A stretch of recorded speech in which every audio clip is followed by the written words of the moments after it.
L'objectif de cet exposé, c'est de montrer que l'Anthropocène est un axe idéal pour aborder toutes les compétences qu'on a évoquées jusqu'à maintenant.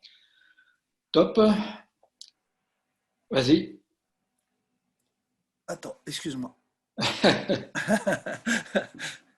Alors, je ferai une approche par deux facteurs anthropiques de stress, les CFC qui sont des gaz réfrigérants et le CO2 qui est un gaz à effet de serre.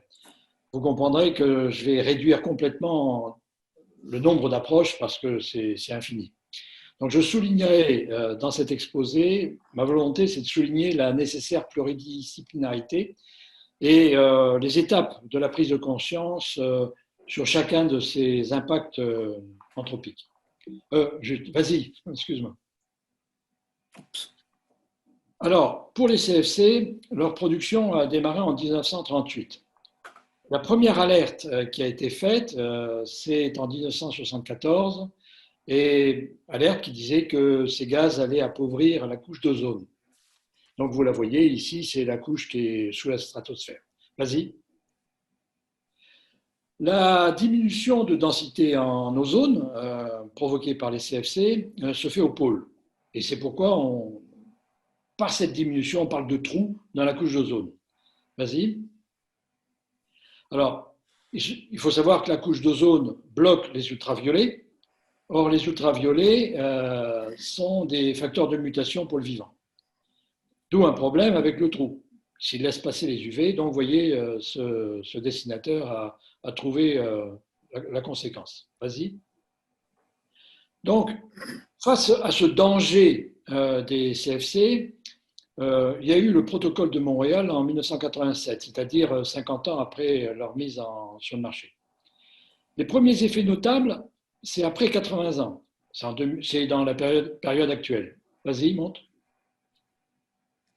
Alors, ça, ce sont des vues, bien sûr, satellitaires, retravaillées, et le trou a été mis en bleu foncé. Donc, tout en haut à gauche, 2006, ça c'est au niveau de l'Antarctique, et la même image, enfin la même vue, on va dire, jusqu'à 2017, où on commence à voir une sérieuse restauration du trou. Vas-y. Alors, la prise de conscience avec ce problème se fait la prise de conscience sur les impacts anthropiques se fait en 1972 avec le Club de Rome qui publie un rapport Halte à la croissance. Également, même année, le sommet de la Terre de Stockholm avec un rapport Nous n'avons qu'une Terre. Il y avait d'autres rapports, mais enfin, il y en avait un qui s'appelait Nous n'avons qu'une Terre, c'est assez explicite. Et il y a eu l'édition d'un plan d'action pour l'écologie contre la pollution. Vas-y. Alors, la question des CFC, si on la gratte bien, si on la pousse, on voit très bien qu'elle implique une pluridisciplinarité très large, physique, chimie, biologie, géopolitique, et j'en passe des meilleurs. Et, bien entendu, à chaque fois, elle permet le développement des compétences que nous évoquons dans nos séminaires. Vas-y. Alors, je passe maintenant aux gaz à effet de serre. Les gaz à effet de serre, comme ce dessinateur le montre, concernent tous les continents et on partage la même atmosphère. Vas-y. Alors, il faut savoir que là, on est déjà tard dans les siècles, mais en 1896, la première alerte est donnée par Arrhenius, qui est un chimiste, qui a été prix Nobel en 1903, et 1896, il s'inquiétait de l'accumulation des CO2 dans l'atmosphère. Il n'a pas été du tout suivi, on l'a pris pour un farfelu à cette époque-là. Vas-y. Et il faut donc attendre 100 ans à Rio pour que les nations mettent sur pied une convention sur les changements climatiques. 2015, c'est la conférence de Paris, et vous voyez bien, bon, voilà, le dessinateur ici, Plantu, montre combien ça urge. Vas-y. Alors, face à tout ce monde qui s'impatiente pour aller plus vite, il y en a qui restent sceptiques. Vas-y. Alors, ils ont des bonnes raisons. Il ne faut pas croire que la plupart, c'était des branquignoles. Ils se basaient sur l'observation de résultats sur les températures avec des données pouvant remonter à 800 000 ans.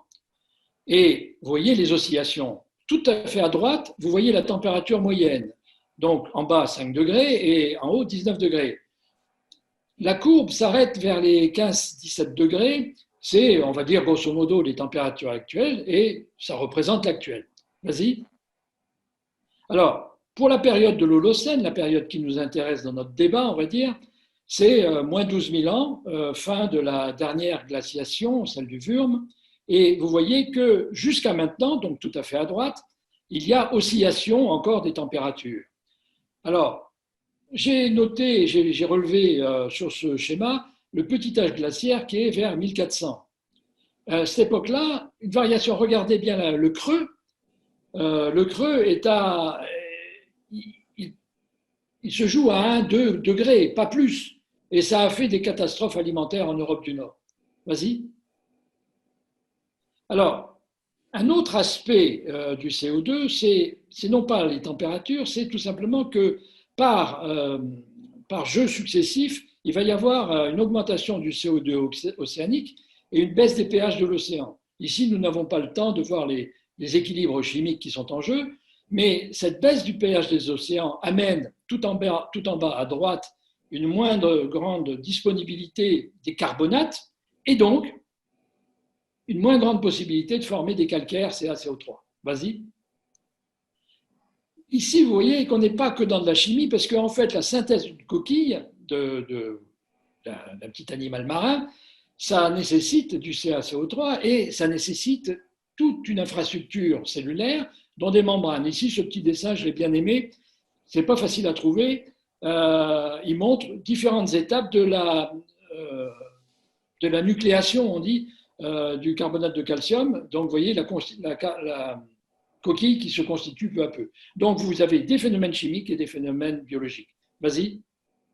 Alors, en fait, baisse du pH et augmentation des températures océaniques, qui sont deux types d'impacts différents pour un même impact de le CO2, eh bien, provoquent des stress sur de nombreux écosystèmes et sur les ressources halieutiques, bien sûr. Ici, les coraux, tout le monde a entendu parler des coraux. En fait, sur le plan biologique, c'est compliqué. Sur le plan biologique et écologique, c'est compliqué parce qu'il y a deux aspects. Il y a un aspect symbiotique parce que ces animaux sont des animaux symbiotiques qui vivent avec une algue. Et il y a également un aspect qui est leur exosquelette qui n'a rien à voir avec la symbiose et qui a à voir avec le pH des océans.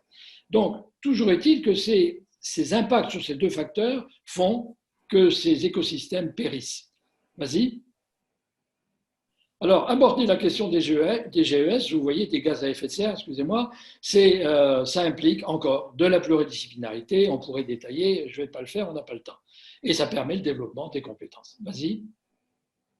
Alors, en fait, je ne veux pas esquiver la problématique Holocène, Anthropocène. Est-ce qu'on quitte l'Holocène, est-ce qu'on ne quitte pas l'Holocène? Je vais vous dire, personnellement, je m'en fiche un petit peu. Mais enfin, quelle est la problématique? Les géologues adorent, et ça se comprend, c'est des marqueurs incontestables dunaires. Alors, les falaises du Crétacé, c'est un exemple de critères incontestables. Ça fait 150 mètres, on le voit bien, et voilà, il n'y a pas de problème. Vas-y. Alors, l'Anthropocène, c'est plus compliqué. Vous avez des falaises de déchets solides, mais on n'est pas sûr que ça va durer très longtemps. Vas-y. Les continents de plastique qui ont été repérés en 1997 sont également d'une durée incertaine et par ailleurs, ce ne sont pas des continents purs et durs, ce sont des soupes de plastique, des soupes de déchets. Vas-y. Alors, il y a encore ces déchets mélangés qui sont sur les zones côtières. Vas-y. Et en fait, si on regarde un petit peu quel est l'avenir de ces déchets, eh bien, bon, ce genre de petits graphiques, hein, il y en a plein, nous montrent que les plus résistants, ça va être le verre, 4000 ans. On est loin des millions d'années qui sont en jeu, par exemple, dans l'Holocène. Vas-y. Par contre, il y a un problème qui nous intéresse plus particulièrement. Ce sont les nanoparticules. En fait, ces déchets plastiques vont se réduire peu à peu, vont se fragmenter et donner des nanoparticules. Alors, oui, voilà. Alors, ici, vous avez des. Alors, je reviens avant, s'il te plaît. les nanoparticules, en fait, ici, c'est un modèle expérimental, et vous voyez des nanoparticules à l'intérieur d'une vésicule qui est à l'intérieur d'une cellule, donc vous voyez que le problème est grave. Vas-y. Alors là, c'est encore un modèle expérimental, ce sont des chercheurs qui essayent d'utiliser les nanoparticules pour transporter des médicaments vers des cancers, et donc ici, ils les ont fait adhérer à des hématies. Donc, ça, c'est le côté positif. Le côté négatif, c'est que ces nanoparticules peuvent parfaitement porter des déchets, et le résultat, c'est la photo suivante, c'est l'image suivante. Ben voilà, c'est qu'on risque d'avoir une nourriture assez désagréable, si vous voulez, et biotopes et biocénos sont contaminés. Vas-y. Alors, l'Anthropocène, c'est une époque de dégradation massive. Toutes les enveloppes de la Terre sont concernées, l'hydrosphère, l'atmosphère, la lithosphère, etc. Vas-y. Alors, voilà, pour en arriver à la conclusion, l'impact d'un stress sur une seule cible, c'est assez facile. C'est une courbe exponentielle. Ici, la courbe, elle démarre à l'époque industrielle, et puis l'impact démarre tout doucement, et il croît. Alors, moi j'appelle ça la courbe tout va bien sauf que, parce que pendant la période de latence, on ne voit rien venir, et lors de l'explosion du stress, il est trop tard, ça se déroule en quelques années. Vas-y. Alors, on a un très bon exemple de ça, qui est notre bon vieux coronavirus. Et ça, c'est l'indice de contagiosité. C'est une courbe exponentielle, comme la précédente. Alors, en fait, ici, j'ai donné une courbe qui est à peu près celle de nos bons vieux variants, tout nouveaux, là, bon vieux, mais tout nouveau, qui est les variants anglais et espagnols, qui vont être très probablement vers un indice d'un nombre de 2, un indice de 2, et voilà, l'indice actuel est un petit peu inférieur, la courbe est beaucoup plus tassée. Mais vous comprenez bien que au bout de l'exponentielle, c'est le confinement. Vas-y. Alors, pour voir ce qui va se passer sur une cible complexe, je vous demande simplement de réfléchir, ceux qui ne sont pas familiers avec ça, au réseau trophique. Voilà, ça c'est un modèle écologique d'écosystème où on représente qui mange qui, et puis au bout du compte, qui mange quoi. Donc, ça c'est assez simple. Maintenant, passe à la suivante. Là, voilà, il y en a un là qui s'est amusé à faire le réseau trophique d'un milieu complexe, très complexe. Donc, imaginez un instant que les impacts touchent chacun des organismes représentés sur cette figure. Bien entendu, quand tout le monde va arriver dans la phase exponentielle, vous allez voir ce qui se passe. Voilà, c'est ce que les climatologues appellent le basculement. C'est le seuil au-delà duquel il y a de très grands changements. Donc, vous voyez à peu près ce que ça veut dire. Donc, vas-y. Alors, il y a eu la 5e extinction massive avec un astéroïde vers moins 65 millions d'années.